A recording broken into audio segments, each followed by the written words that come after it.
une des façons pour communiquer facilement, puis ça a de l'impact, ce sont les médias sociaux. Donc, je pense qu'en 2020, c'est normal de voir ça. Donc, moi, j'encourage les victimes à dénoncer. Alors, vous venez de l'entendre, le premier ministre qui a donné encore une fois aujourd'hui son appui à ce mouvement de dénonciation, de même que sa femme, Isabelle Bray, dans un message qu'elle a publié sur Instagram, où elle exhorte les hommes du Québec qui font preuve d'un bon comportement à l'endroit des femmes de se manifester. Elle dit: « J'aimerais tellement ça vous entendre vous insurger contre les agissements de vos frères déviants, ceux-là même qui salissent votre réputation et qui vous embarquent dans votre bateau, dans leur bateau en fait. Je déteste ce que j'apprends ces temps-ci. J'aimerais tellement entendre ce que vous avez à dire. » Alors, vous qui êtes chevaliers, des princes, des gentlemen, vous qui traitez les femmes avec respect et qui les aimez véritablement, j'ai envie de vous entendre. Avec nous, Isabelle Charret, ministre déléguée à l'Éducation et responsable de la condition féminine. Bon après-midi, Mme Charret. Bonjour, Mme Marcoux. Bon, qu'est-ce que vous pensez de ce mouvement, de cette vague de dénonciation à laquelle nous assistons sur les réseaux sociaux? Oui, bien évidemment, j'ai beaucoup d'empathie pour les victimes et beaucoup de respect aussi pour le courage dont elles font preuve pour dénoncer. Évidemment, bon, il y a les médias sociaux, mais je les encourage aussi à prendre les services, bon, que ce soit les services juridiques, que ce soit l'aide psychologique, les différentes ressources qui sont en place pour pouvoir les aider. Mais évidemment, bon, quand on parle de dénonciation de violences sexuelles, on parle d'un taux d'environ 5 des cas ou des agressions qui ont lieu, qui sont dénoncées. Alors, c'est sûr que d'avoir une voix pour enfin mettre au jour ces comportements qui ne sont plus acceptables, mais évidemment, je pense que c'est porteur et ça va peut-être faire en sorte qu'il va y avoir un changement de comportement, il va y avoir un changement de culture, mais définitivement, avec ce qu'on voit dernièrement, on s'aperçoit qu'il y a encore beaucoup de travail à faire. En même temps, on encourage bien sûr les présumées victimes à porter plainte à la police, mais ce à quoi nous assistons, Mme Charret, dénonciation sur les réseaux sociaux, et ça force la plupart des têtes connues là, auxquelles nous avons assisté là, depuis les derniers jours à faire leur mea culpa, à s'excuser. Alors, on se dit peut-être, bien, coudonc, c'est comme ça que ça fonctionne, parce que si on avait porté plainte à la police, peut-être qu'on n'aurait pas eu le même résultat. Oui.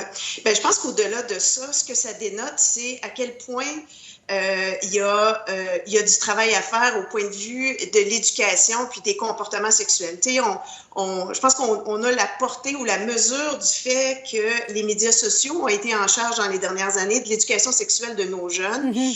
Probablement que, bon, la pornographie a fait en sorte que les comportements qu'ils voyaient dans les films porno, c'est ce qui était répété dans la vie de tous les jours. Alors là, on se rend compte que ces comportements-là ne sont pas acceptables. Donc, on se rend compte aussi à tous les niveaux où il faut travailler pour faire en sorte que ces comportements-là, comme on le voit ou comme on le nomme, ben maintenant, ne sont plus acceptables et que là, les gens se rendent compte effectivement que ce qu'ils ont fait par le passé n'est plus tolérable. Alors, évidemment, cette dénonciation va amener, je pense, et je le souhaite, des changements de comportement. Mais croyez-vous que la fin justifie les moyens, Mme Charret?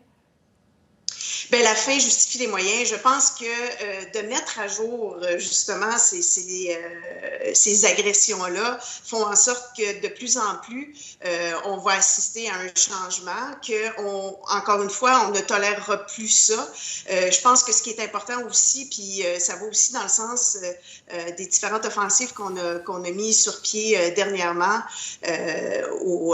pour des campagnes publicitaires qui faisaient en sorte que les gens qui étaient témoins de situations comme celle-là ne doivent pas se taire parce qu'il faut justement changer les choses. Alors, plus il y a de voix qui s'élèvent, puis plus il y a de gens qui disent « ce n'est pas acceptable, il faut changer », je pense que ça va faire en sorte qu'il y aura effectivement des rapports plus égalitaires et on n'aura plus ce genre de situation-là dans le futur. Oui, vivement le retour des cours à la sexualité, tout ce qui a trait à la notion de consentement aussi. Peut-être à tous les niveaux du secondaire aussi. Oui, bien, c'est sûr que ça part par l'éducation, hein, puis bon, le retour des cours d'éducation à la sexualité, évidemment, c'était absolument essentiel. Je pense qu'il y a aussi le cours d'éthique et culture religieuse qui est un chantier qui est quand même intéressant où on pourra aussi amener des modifications.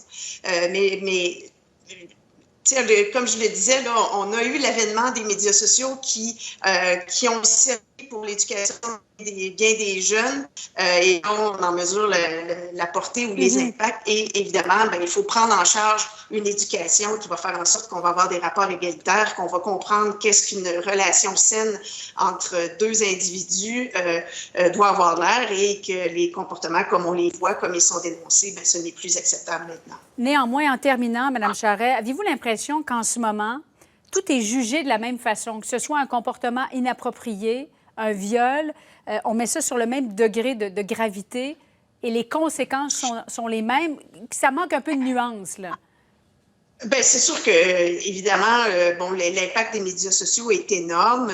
Puis maintenant, est-ce que, bon, sur le coup, ça fait une certaine réparation? Est-ce que dans l'avenir, ça causera pas préjudice aux victimes qui dénoncent? Et ça, moi, c'est ma grande crainte. Alors, c'est pour ça que je pense que c'est beaucoup plus pertinent d'avoir recours aux différentes instances, aux différents services qui pourront mieux aider les victimes. Parce qu'une fois qu'on a dénoncé, ensuite, ben, on reste encore avec la blessure. Alors, je souhaite vraiment que les victimes puissent avoir recours aux différents services pour pouvoir réparer les blessures, justement. Isabelle Charret, ministre déléguée à l'Éducation, responsable de la condition féminine aussi. Merci beaucoup. Ça me fait plaisir. Merci, au revoir.